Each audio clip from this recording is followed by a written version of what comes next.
In the hallowed halls of Greenwich Palace, beneath tapestries rich with triumphant scenes of battle and regal splendour, there lingered a secret far fouler than any political intrigue or hidden conspiracy. It was a stench, subtle at first, then growing inexorably bolder, permeating the very fabric of court life. It clung to the velvet robes of courtiers wafted from the king's private chambers, and eventually, some whispered, seemed to poison the very air of England itself. This was the scent of death, of decay, not from a distant battlefield, but from within the living flesh of England's formidable monarch, Henry VIII. Imagine the grotesque reality. A colossal man, once a paragon of athletic vigour and dashing charm, now a prisoner within his own increasingly corpulent and agonizingly afflicted body. For decades, particularly in his later years, Henry VIII was tormented by a horrific, open ulcer on his leg. This was no mere wound. It was a perpetual, festering chasm in his flesh, an unhealing portal to an underworld of putrescence and unrelenting agony. Medical accounts, often sanitized by time and royal decree, hint at a malady of monstrous proportions, draining the king's vitality and infecting his spirit. It pulsed with inflammation, bled without warning, and secreted a vile discharge that defied all known treatments. This living ulcer, as history now grimly re-examines it, was not merely a private affliction. It was a macrocosmic wound on the body politic of England, shaping, corrupting, and ultimately deciding the very fate of an entire empire. The core of this macabre mystery lies not just in the sheer physiological horror of such a protracted illness, but in its profound, chilling impact on Henry's character, his decisions, and consequently, the seismic shifts that rocked Tudor England. In an age where the monarch was believed to rule by divine right, their physical well-being was considered a direct reflection of God's favour and the health of the realm itself. A virile, robust king embodied the strength and stability of his nation.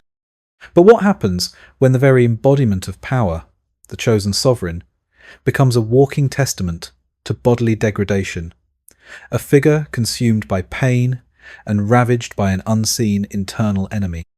Henry's agonizing leg became a cruel, silent metaphor for his soul, manifesting physically the wrath and impatience that increasingly defined his rule. It fostered a paranoia so acute, a temper so volatile, that those closest to him walked a tightrope between absolute obedience and mortal peril, lest a stray word or perceived slight ignite the festering rage fueled by his constant suffering. The festering wound, in essence, bled out into every facet of English society, its morbid influence trickling down from the highest echelons of power to the lowliest peasant, albeit through the filtering lens of royal pronouncements and widespread, terrified gossip.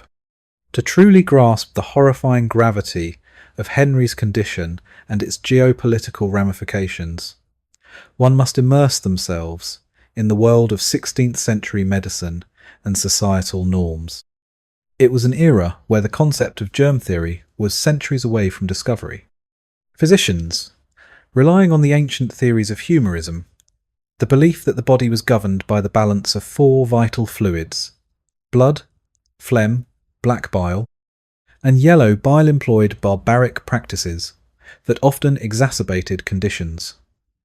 Bleeding, purging, cautery, and foul-smelling poultices, derived from bizarre concoctions, were the standard treatments. For a chronic, deep-seated infection, like Henry's, possibly osteomyelitis, or a severe varicose ulcer, complicated by his significant weight gain and injuries from jousting, these methods were not just ineffective. They likely perpetuated the torment, opening the door for secondary infections and ensuring the wound never truly healed. Imagine the desperation of these court physicians, operating under the constant threat of execution if the king's health deteriorated, forced to attend to a suppurating, putrid leg that resisted all their crude remedies. They were witnesses to, and active participants in, a nightly ritual of torment, and a daily battle against an invisible, horrifying foe within the king's very being. The physical suffering was an intimate and private hell for Henry, yet its political consequences reverberated throughout Europe. His desperate search for a male heir, which led to his numerous marriages, and eventually the cataclysmic English Reformation, is widely documented. Yet, how much of that erratic, often brutal, pursuit of succession was amplified by a mind increasingly clouded by relentless pain, interrupted sleep, and the corrosive shame of a failing body? The answer, as we shall uncover, points to an inescapable truth. The decaying throne of Henry VIII was not just a symbol of his physical demise, but an unseen hand that shaped the destiny of nations. This exploration into the monarch's agonizing affliction promises to unveil a deeply unsettling truth: how the private torment of one man could ignite a spiritual revolution, shatter ancient allegiances, and irrevocably alter the course of history. The perpetual gnawing agony emanating from Henry's leg was far more than a physical torment. It became a malevolent presence within his court, casting a chilling shadow over every diplomatic meeting, every religious decree, every whispered counsel. Imagine the stark contrast between the formidable image Henry meticulously cultivated, the embodiment of sovereign might and virility, and the gruesome reality concealed beneath his sumptuous garments. He was a living paradox, a king of boundless authority, yet utterly enslaved by an invisible, relentless enemy burrowed deep within his flesh. The pain, chronic and unyielding, began to meticulously carve away at his formidable personality, chipping away at the vestiges of the athletic, charismatic monarch of his youth, and revealing, with terrifying clarity, the monstrous tyrant within. His notorious temper, once a sporadic outburst, curdled into a permanent state of hair-trigger volatility. The incessant throbbing, burning and discharge from his ulcer stripped away his patience, amplifying every irritation into a disproportionate rage. Courtiers recounted tales of trivial matter, dropped utensil, a misspoken word, a meal not to his exact liking escalating into violent tirades, banishments, or even charges of treason. One moment, Henry might be discussing state affairs. The next, a sudden, searing wave of pain could contort his features, transforming him into an unpredictable tempest, capable of uttering casual threats that sealed men's fates. The atmosphere in the royal presence became thick, with a terror far more visceral than the awe of his power. It was the terror of proximity to an unpredictably wounded beast, liable to lash out with devastating consequences at the slightest provocation. His constant pain often left him unable to ride, joust, or engage in the vigorous hunting he once adored. This enforced idleness, for a man whose identity was so intertwined with physical prowess and outdoor pursuits, was its own slow torture. The physical confinement fed the psychological confinement, pushing his frustrated energy into new, destructive outlets, political machinations, theological purges, and a desperate, increasingly erratic pursuit of heirs. The most catastrophic manifestation of this internalized agony can be seen, chillingly, in Henry's approach to the very institution of marriage and succession that he held sacred. While the conventional narrative attributes his relentless quest for a male heir primarily to dynastic anxieties, a deeper, more unsettling truth lies beneath the surface. The psychological toll of his ailing body intertwined with his obsession. The failure of Catherine of Aragon to produce a living son was interpreted by Henry not merely as a stroke of misfortune, but as a divine curse, a reflection of God's displeasure. And as his body deteriorated, racked by pain and the debilitating effects of his leg wound, his desperation escalated. His inability to exert control over his own physical decay seemed to fuel an even greater desire for absolute control over every other aspect of his life, especially the continuation of his lineage. Consider Anne Boleyn. While her failure to produce a male heir certainly contributed to her downfall, historical analysis, when overlaid with the timeline of Henry's physical decline, offers a darker lens. As his leg wound worsened and his temperament grew more mercurial, his frustration with Anne's inability to deliver a son became less about policy and more about pathological obsession. He projected his physical failings onto her, turning his impotence and ill health into an existential rage against her perceived barrenness or even spiritual imperfection. The chilling spectacle of her execution, arguably more vicious than legally warranted, may well have been the discharge of a deeper, primal fury fueled by internal suffering. The pain from his rotting leg undoubtedly diminished his sexual performance, further exacerbating his insecurities and his furious desire for male progeny, leading him to rationalize and pursue increasingly radical solutions: annulments, new marriages, charges of treason, all tinged with an unnerving, brutal impatience born from constant agony. The effect of the ulcer also warped his spiritual life and relationship with the Church. Henry VIII was initially a staunch defender of the Catholic faith, even earning the title Defender of the Faith. However, as his personal suffering intensified, and as he sought justification for his desperate pursuit of an heir, his theological debates transformed from scholarly discourse into vitriolic accusations against anyone who stood in his way. He began to interpret his suffering as a punishment or a sign, and anyone who opposed his will was seen as conspiring against God's own plan for England, which increasingly aligned with Henry's personal desires. This created an intellectual and theological atmosphere where religious dissent became inseparable from treason against the crown, leading to a relentless purge of monastic institutions and dissenting figures. The horrific burnings of heretics, the grotesque dismantling of ancient abbeys, and the brutal executions of those who denied his supremacy were all acts that gained a certain monstrous zeal from a king whose own body was a constant, searing reminder of imperfection and potential damnation. Ultimately, the living ulcer forced Henry VIII into a sedentary, almost solitary existence towards the end. He was so heavy, so inflamed, and so burdened by pain that moving became an unbearable ordeal. Visitors were kept at a distance, and the physical isolation bred further paranoia. This withdrawal consolidated power around a select few, allowing court factions to exploit his worsening condition and deteriorating judgment. Advisors found it easier to manipulate him, to present their agendas as the king's own will, knowing his reduced capacity for physical presence limited his independent oversight. The throne itself began to metaphorically rot, hollowed out from within, mirroring the decaying flesh of its occupant. It wasn't just a king on his deathbed, it was an entire administrative machinery, a religious institution, and the geopolitical landscape of England, all reeling from the consequences of a silent, agonizing malady. The final months, days, and hours of Henry VIII were a testament not merely to the agonizing finality of mortality, but to the pervasive, unshakable influence of his dreadful affliction.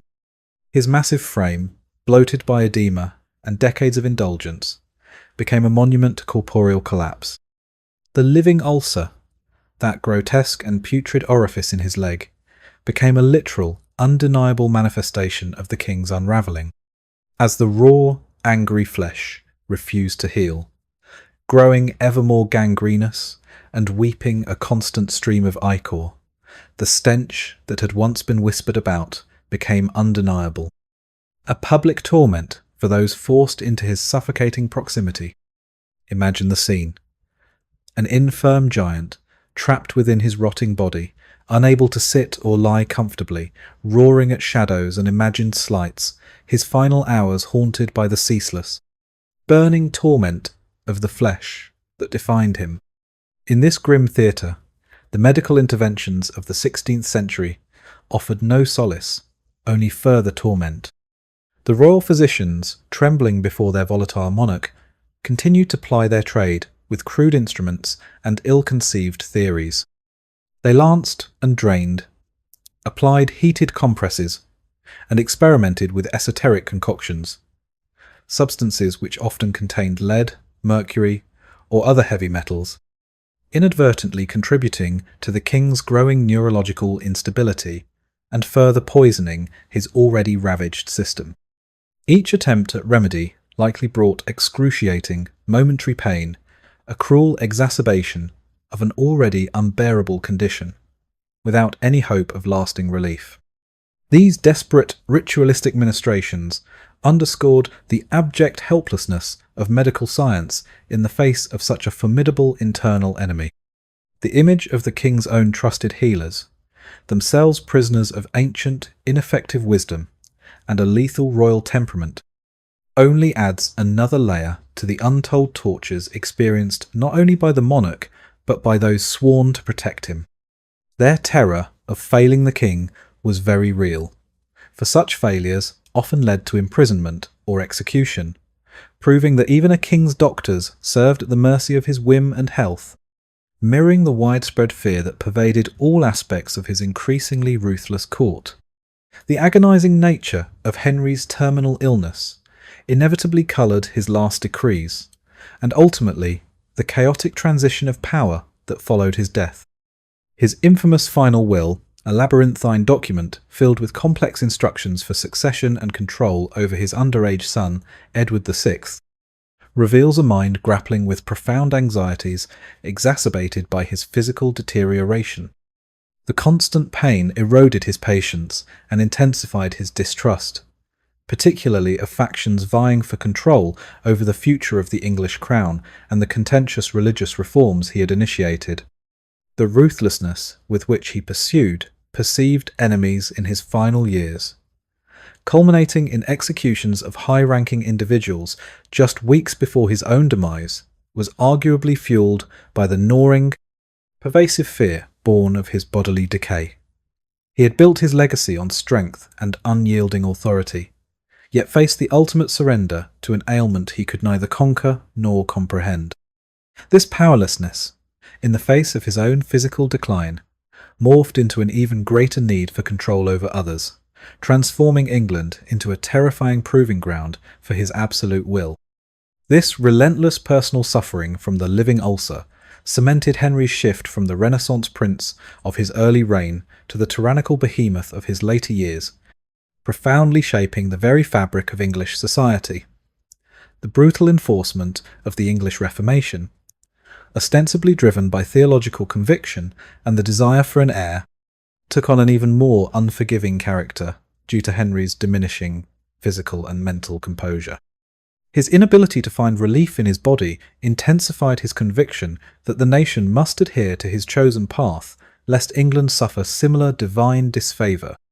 The dissolution of the monasteries, the brutal suppression of dissent like the Pilgrimage of Grace, and the countless executions of Catholics and Protestants alike, who defied his increasingly absolute interpretation of religious doctrine, were all executed with a ferocity amplified by a king, consumed by internal pain and frustration. It was the legacy of a man literally eaten from within, whose suffering extended beyond his flesh to rend apart the spiritual, social, and political fabric of his realm. In the end, Henry VIII's grotesque malady was far more than a personal medical tragedy. It was a potent catalyst for radical historical change. The rotting throne symbolises not only his physical decline, but the decomposition of old orders, the brutal birthing of new national identities, and the reshaping of the Western religious landscape. His leg ulcer, a festering wound, unseen by many and unaddressed by those who documented his reign, ultimately drove a relentless psychological campaign against his enemies, real and imagined, that bled into the foundational violence of the English Reformation. It left a profound and lasting legacy on the kingdom, from the rise of Anglicanism to the cementing of monarchical power, forever twisting England's destiny. Thus, the horrifying tale of Henry's putrid leg wound becomes not just a morbid historical curiosity, but a chilling testament to how the unspeakable, enduring torment of a single individual concealed beneath layers of regal splendour and political manoeuvring, can leave an indelible, gruesome mark on the pages of human history, shaping an empire in its own horrifying image.